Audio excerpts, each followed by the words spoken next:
My sister didn't wait for dessert. She pushed back her chair, stood under the glow of the Christmas lights, and said clear as glass, "Dad's savings are all mine." She gets nothing. No whisper, no hesitation, just a public slice meant to land deep. A few relatives even clapped. Someone laughed. I didn't cry or argue.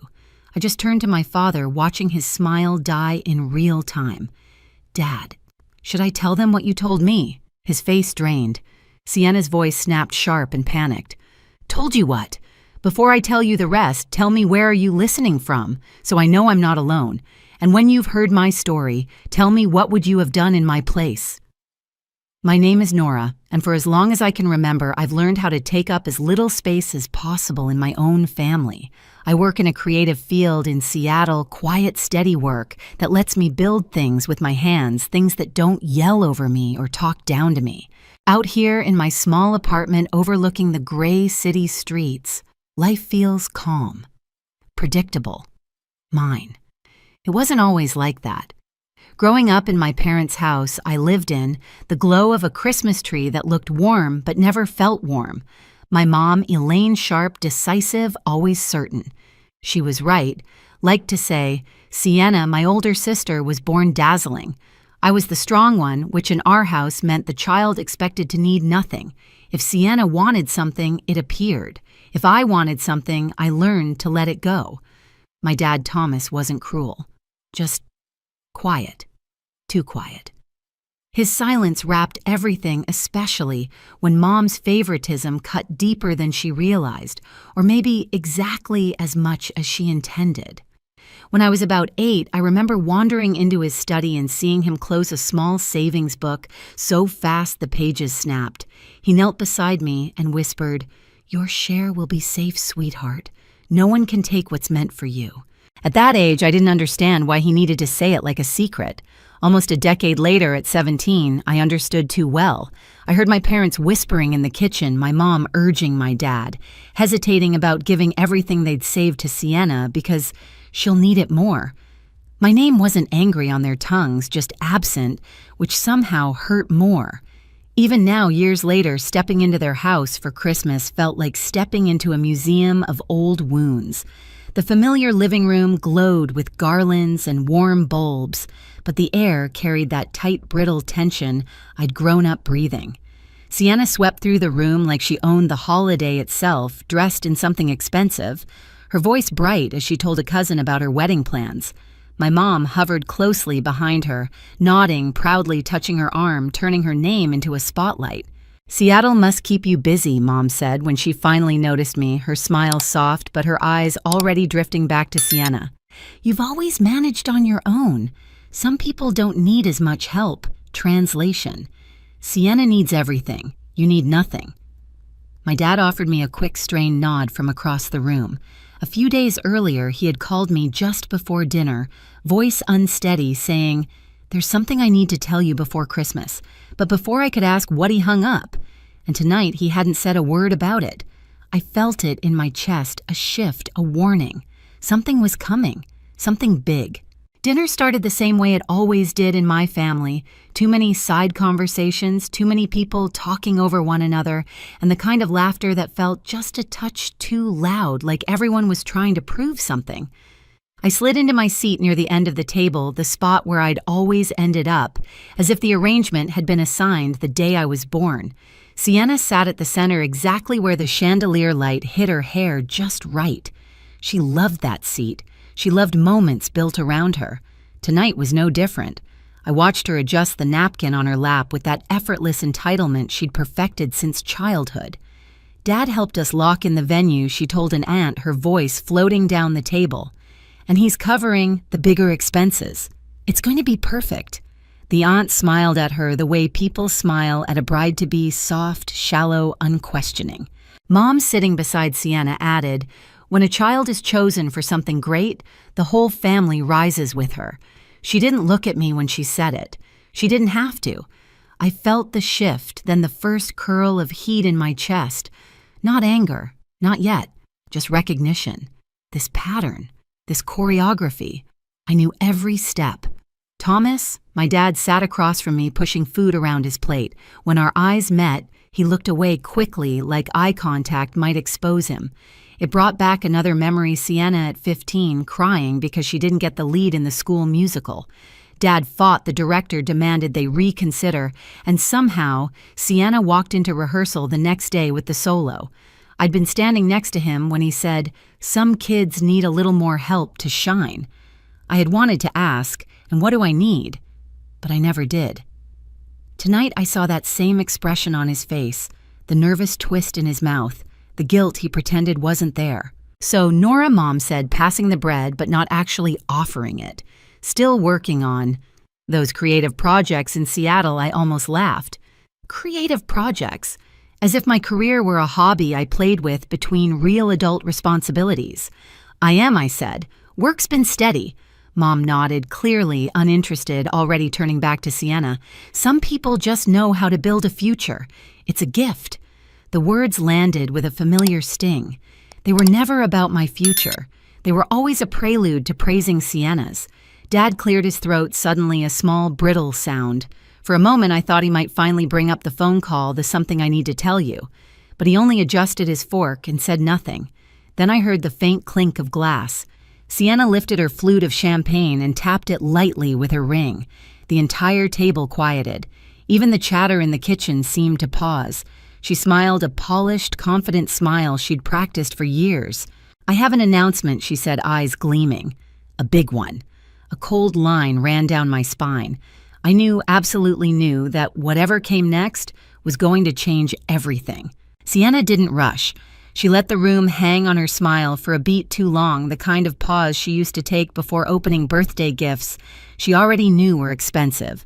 She enjoyed anticipation, the way people leaned toward her, not realizing they were being pulled like strings. "Well," she said, finally lowering her glass just enough to keep the spotlight. "Some of us were chosen for a reason." My stomach tightened. I'd heard versions of that line my entire life, but tonight it carried a sharper edge. She continued talking about her wedding, the costs, the plans, the investments Dad believes in.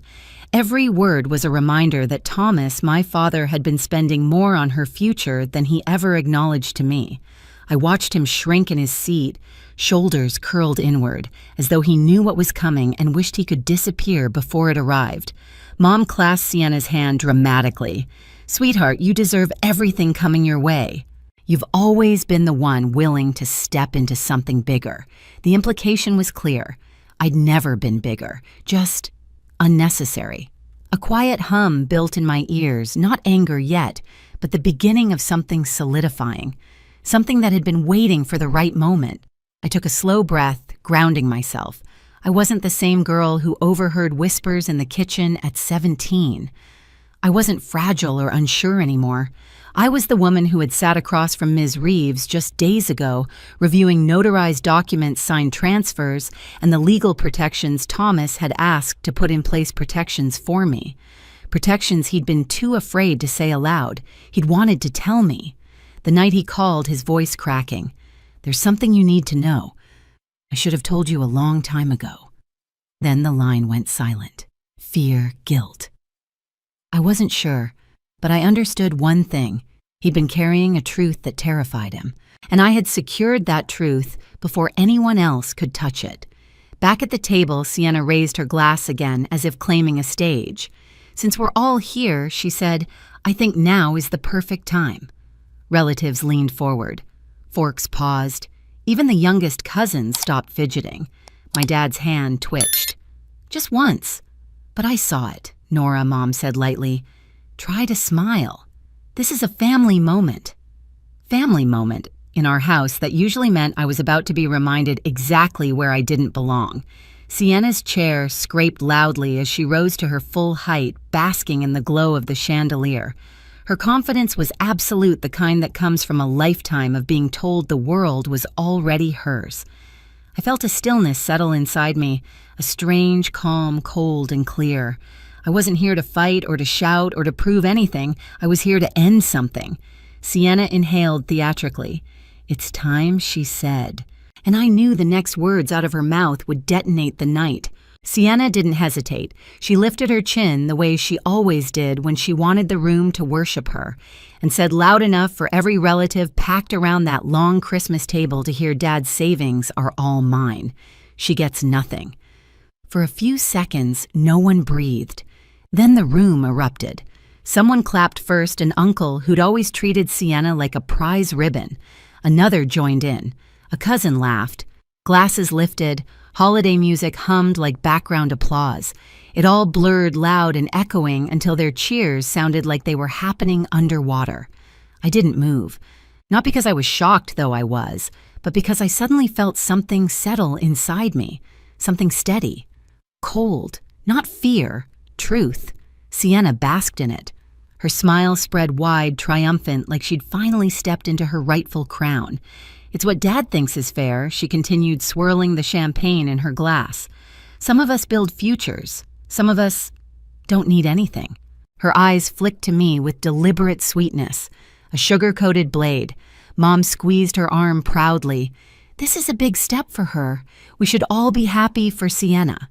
Happy for Sienna, while I was told publicly that my life, my work, my place in this family amounted to nothing.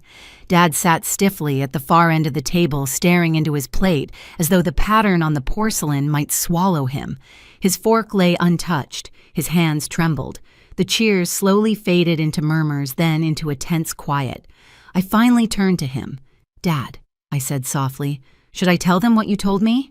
The room froze. A single ornament on the tree shifted as the heating vent clicked on. That tiny metallic sound was the only movement in the house. Thomas's face went white, drained so fast it looked like someone had pulled the light out of him. His lips parted, but nothing came out. He went pale. Someone whispered behind me, half amused, half confused. Then came Sienna's voice, high cracking under the first sign of panic. "Told you what?" She stepped forward, her heel catching slightly on the rug. Her confidence wavered. Just a little. But enough. "What did he tell you?" "Nora," she snapped harsher this time. "You're making things up. Dad wouldn't tell you anything important." I didn't look at her. My eyes stayed on Thomas. "Dad," I said again. "Do you want to tell them, or should I?" He swallowed. His throat bobbed once, twice. "Nora, I didn't mean for this to happen this way." Mom leaned toward him, eyebrows tightening. "Thomas, what is she talking about? Why are you acting like I told her?" He finally whispered, voice shaking, "that she had her own share, that I'd set it aside years ago, before any of this." The table buzzed quiet, electrified. Sienna shook her head. "What share, Dad? What is she talking about?" He didn't answer. He couldn't. So I did. A few days ago, I said, keeping my voice steady, Dad called me. He wanted to tell me something before Christmas, but he couldn't get the words out. I already knew it was serious. So I met with someone. Mom's eyes narrowed. "With whom, Ms. Reeves?" I said. "My attorney." The word attorney sliced across the table like a blade. Gasps. A dropped fork. Someone muttered, "Oh, God." Sienna's jaw fell open. You got a lawyer." I did, I said. Because Dad wanted his savings and the assets he'd been putting aside for me secured legally. He wanted to make sure no one could pressure him into changing his mind. Mom snapped. "He never said that." "You're twisting things. Thomas, tell her you didn't." "I did," he said quietly, voice cracking. "Elaine?" "I did. I've been saving for both girls. But you kept telling me Nora didn't need it, that Sienna needed more, and I let you talk me out of it, over and over again." His hands shook on the table. "But I wanted Nora to have what was meant for her. I should have said it out loud. I should have protected her sooner." Sienna's face contorted, part disbelief, part rage. "This isn't happening. You're lying." "Mom, tell him to stop." "This isn't fair." "Fair," I repeated. "Is that what you're calling this?" She pointed a trembling finger at me. "You took everything. You went behind our backs. You tricked Dad." "No," I said calmly. "I followed through on what he asked me to do. Someone had to." Mom was shaking her head violently, muttering something about betrayal and manipulation, but the truth was already out there and it wasn't going back in. Thomas forced himself to look at Sienna. "Sweetheart, I love you, but you've been given so much. Too much. And Nora? She's been left out of things she shouldn't have been." Silence. heavy, cold. "We talked about this," Mom insisted, voice rising. "Everything should go to Sienna. She's the one with real responsibilities. And I let you decide." That he burst out louder than I'd heard him speak in years. "I let you make me feel guilty for wanting to take care of both daughters instead of just one." Sienna blinked fast, fighting tears of anger. "So what now? What happens to me?" I held her gaze unflinching. "What happens," I said, "is exactly what was already done. The transfers were signed. The account is under my ownership. It's legal. It's final." "You can't do that," she yelled. I kept my voice quiet, steady. "It's already done." She looked around as if expecting anyone to stand up for her. No one moved. Even the distant sound of carolers outside seemed to fade. For the first time in her life, Sienna had no audience, no applause, no rescue, just consequences. Thomas wiped his eyes. "I'm sorry, Nora. I should have protected you better." I nodded once. "You did, just later than you should have." A long, unraveling silence followed one that felt like years of imbalance finally leveling. And in that silence, something broke. Not in me, in them. The room didn't recover. Not in the way anyone wanted it to. The conversation didn't pick back up, the laughter didn't return, and whatever version of family we had been performing for years collapsed quietly under the weight of the truth. Sienna sank back into her chair, staring at her empty plate as if it might rewrite the night for her. Mom pressed her hands to her temples, whispering sharp, broken fragments. Denial, disbelief, excuses that no longer worked. The power she held over the narrative had slipped, and she knew it. Dad stood slowly. For a moment, I thought he might fall. "Nora," he said, voice rough, "I should have told you sooner. I should have stood up for you long before tonight." He looked smaller than I'd ever seen him, humbled and exhausted. "I let fear make choices for me." "I'm sorry." I nodded. Not with bitterness, not with triumph, just with the understanding of someone who'd waited a long time for honesty. Around us, relatives avoided eye contact. Some looked guilty, some confused, some ashamed for cheering minutes earlier. No one tried to fix it. No one could. I pushed my chair back and stood. The room felt too warm, too crowded, too full of memories I'd carried alone. When I opened the front door, cold air rushed over me, sharp, clean, real. Snow had started to fall, dusting the walkway in soft white. Behind me, I heard Dad murmur my name, but I didn't turn around.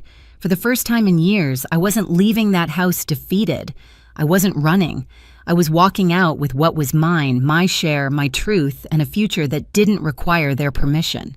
I've learned something since that night. Justice doesn't always roar. Sometimes it arrives quietly in a signed document, a steady voice, or the simple decision to walk away with your dignity intact. I didn't win by shouting. I won by standing still while the truth finally caught up to everyone else. If you've ever faced favoritism or been pushed to the edges of your own family, tell me where you're listening from. Share your story in the comments and subscribe if you want more stories like this. You're not alone, not anymore.